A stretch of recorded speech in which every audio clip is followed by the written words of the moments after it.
നമസ്കാരം. ഈ പാർട്ടി ഇങ്ങനെയാണ്.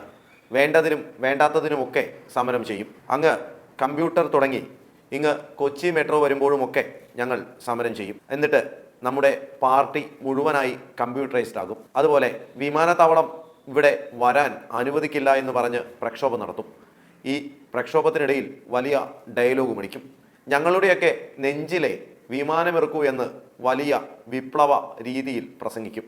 എന്നിട്ട് അവിടെ പോയി ആ വിമാനത്തിൽ കയറുക മാത്രമല്ല, ആ വിമാനത്താവളത്തിൻ്റെ ഭരണ സമിതിയിലും കറങ്ങുന്ന കസേരയിൽ കയറിയിരിക്കും. അതാണ് ഈ പാർട്ടി. ഈ പാർട്ടിയുടെ പ്രമുഖ നേതാവും ഇപ്പോഴത്തെ മുഖ്യമന്ത്രിയുമായ ശ്രീ പിണറായി വിജയൻ പലപ്പോഴും പറഞ്ഞിട്ടുണ്ട്, ഈ പാർട്ടിയെക്കുറിച്ച് നിങ്ങൾക്കൊരു ചുക്കുമറിയില്ലെന്ന്. ഞങ്ങൾക്ക് അങ്ങനെ എവിടെയും സമരം നടത്താം, എന്ത് സമരവും നടത്താം.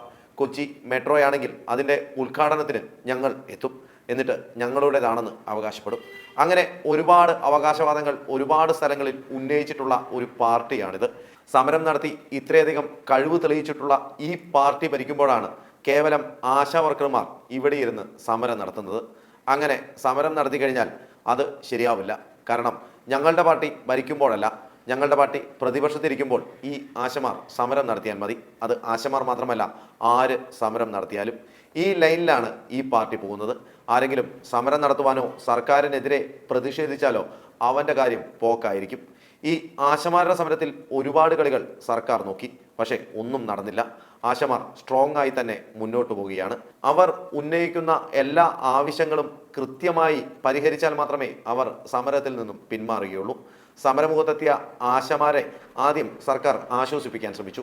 ആശ്വസിപ്പിക്കൽ മാത്രമല്ല, എല്ലാത്തിലും പറയുന്ന പോലെ കേന്ദ്രം ഫണ്ട് നൽകിയില്ല എന്ന് പറഞ്ഞു. ദേശീയ പാത എന്ന വലിയൊരു പാത നമ്മുടെ നാട്ടിലൂടെ പോകുമ്പോൾ അത് കേന്ദ്രത്തിൻ്റെ ഒരു പ്രൊജക്റ്റ് ആണെങ്കിൽ പോലും അതിൻ്റെ കേന്ദ്രഭാഗത്ത് ഫ്ലക്സ് അടിക്കുന്ന സർക്കാരാണ് ഇപ്പോൾ ഭരിക്കുന്നത്. അതുകൊണ്ട് കൺവിൻസ് ചെയ്യുവാൻ ചിലപ്പോഴൊക്കെ സാധിക്കാറുമുണ്ട് ചില അന്തം കമ്മികളെ. അതുപോലെ ഒരു കോംപ്രമൈസ് ആയിരുന്നു ആദ്യം നോക്കിയത്, കേന്ദ്രം തരാനുണ്ടെന്ന്. അത് പാളി എന്ന് മാത്രമല്ല, കേന്ദ്ര സഹമന്ത്രിയായ സുരേഷ് ഗോപി ഈ ആശാ സമരത്തിൽ നേരിട്ട് പങ്കെടുത്ത് ഈ ആശമാർക്ക് പിന്തുണയും പ്രഖ്യാപിച്ചു. മാത്രമല്ല, ആറ്റുകാൽ പൊങ്കാലയ്ക്ക് സമരക്കാർക്ക് പൊങ്കാലയിടുവാനുള്ള പൊങ്കാല കിറ്റ് BJP വഴി സുരേഷ് ഗോപി നൽകിയതും വാർത്തയായി. അങ്ങനെ ആശമാരുടെ സമരം പൊളിക്കുവാനുള്ള സകല ശ്രമങ്ങളും നടന്നു. അവർ സംഘികളാണ് എന്ന് വരെ പറഞ്ഞു. പക്ഷേ സമരം മുന്നോട്ട് പോയി. രാഷ്ട്രീയം മറന്നുകൊണ്ടുള്ള പൊതുസമൂഹം ഈ സമരത്തെ വലിയ തോതിൽ സപ്പോർട്ട് ചെയ്യുന്നുവെന്ന് സർക്കാരിന് മനസ്സിലാവുകയും ചെയ്തു. എങ്കിലും ഞങ്ങളുടെ ഗർവിന് മുമ്പിൽ ഈ ആശമാരൊക്കെ എന്ത് സമരം ചെയ്താൽ ഞങ്ങളും നേരിടും എന്ന ലൈനിലാണ് പലപ്പോഴും സർക്കാർ അവരോട് പെരുമാറുന്നതെന്നാണ് ആരോപണം. ഈ ആശമാരുടെ സമരം നിൽക്കുന്ന സമരപന്തൽ ഒന്ന് ശ്രദ്ധിക്കുക. ഇപ്പോഴത്തെ കാലാവസ്ഥയും പകൽ സമയങ്ങളിൽ അധിക താപനിലയാണ്. വൈകുന്നേരമായാൽ നല്ല മഴയും. വെയിലത്തും മഴയത്തും ഒരു തരി ചോരാത്ത ആവേശത്തിലാണ് ആശമാർ സമരം ചെയ്യുന്നത്. ഉന്നയിച്ച ആവശ്യങ്ങളൊന്നും സർക്കാർ അംഗീകരിച്ചില്ലെങ്കിൽ അനിശ്ചിതകാല നിരാഹാര സമരത്തിലേക്കും ആശമാർ ഇറങ്ങുന്നു എന്ന വാർത്തയാണ് പുറത്തു വരുന്നത്. വ്യാഴാഴ്ച മുതൽ സമരം കടുക്കുമെന്നാണ് ആശമാർ പറയുന്നത്.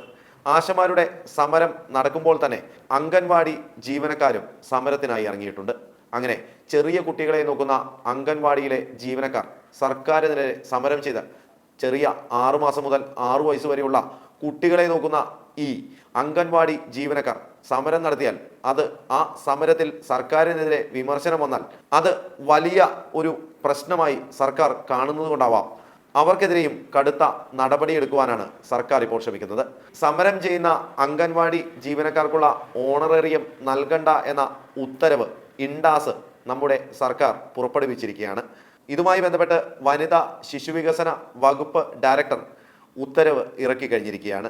അങ്ങനെ ഈ ചെറിയ കുട്ടികളെ നോക്കുന്ന അംഗൻവാടി ജീവനക്കാരെ ഇതൊക്കെ അങ്ങ് കാണിച്ചാൽ, ഓണറേറിയം തരില്ല എന്ന് പറഞ്ഞാൽ, ഇനി പണി പോകുമെന്ന് ഭീഷണിപ്പെടുത്തിയാൽ അവർ വിറച്ചോടുമെന്നാണ് സർക്കാർ ലൈൻ.